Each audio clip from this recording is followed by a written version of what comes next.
السلام علیکم دوستانو، په دې هیله چې ټول به روغ او جوړ یاست. په سوپر کولا زرغون افغانستان جام کې نن یو ځل بیا ډېره زبردسته بهترینه لوبه ترسره سول. په دغه لوبه کې هندوکش سټرایکرز لوبډلې لومړۍ بریا خپله کړه. ډېره زبردسته لوبه یې ترسره کړه. د دوی لپاره کلاسیک بیټسمین احسان الله جنت ډېره ښه لوبه ترسره کړه. ډېرې زبردستې منډې جوړې کړې. ترڅنګ یې عبدالرحمن هم ډېر ښه وځلی دی. کریم جنت، مجیب رحمان، حمزه هوتک ښه بالینګ ترسره کړي. لومړۍ بریا یې خپله کړه.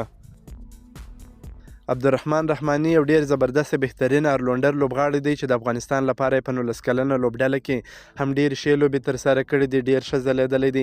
په کورني کرکټ کې هم ځلېدلی دی.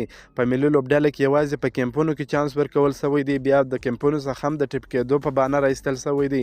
اوس په کور باندې ناست دی. نن یې په لوبه کې ډېرې زبردسته بهترینه لوبه ترسره کړې ده. د خپلې لوبډلې په ګټه یې 4 منډې هم جوړې کړې دي. ډېر زبردسته بیټسمین هم دی او ترڅنګ یې 1 وکټه هم په بالینګ کې ترلاسه کړې ده. ډېر زبردسته بیټسمین دی. ډېر زبردسته بالر دی. ښه تیز بالینګ هم کولی سي.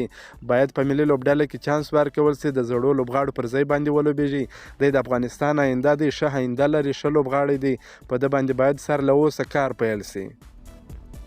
د یادې سیالۍ پچه د جونیئر چمپینز لوبډلې وګټل. لومړی د توپ اچونې پرېکړه وکړه. هندوکش سټرایکرز لوبډلې په ټاکل سوو 15 اورونو کې د اتو لوبغاړو په سوځېدو سره 260 منډې جوړې کړې. د دوی لپاره احسان الله جنت ډېره زبردسته ښایسته لوبه ترسره کړه.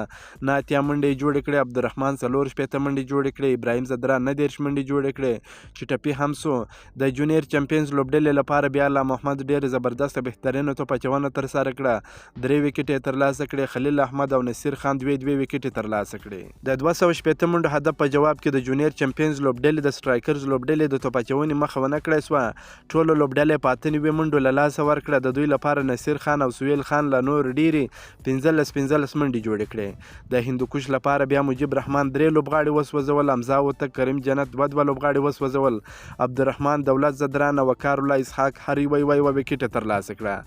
احسان الله جنت د لوبې غوره لوبغاړي ونومول سو. په دغه جام کې 4 لوبډلې ګډون لري چې په 3 لوبډلو کې د ملي لوبډلې لوبغاړي، د الف لوبډلې لوبغاړي او د کورني کرکټ لوبغاړي لوبېږي. 4مه لوبډله چې جونیئر چمپینز یا ځوان اتلان نومیږي یوازې د 19 کلنو لوبډلې څخه جوړه ده چې ټول 19 کلن لوبغاړي پکې لوبېږي. ځکه خو دومره کمزورې ده.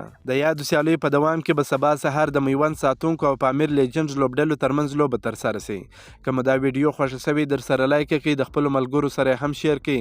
د نور تازه معلوماتو لپاره هم زموږ سره اوسئ. تر بلې ویډیو پورې د الله په امان.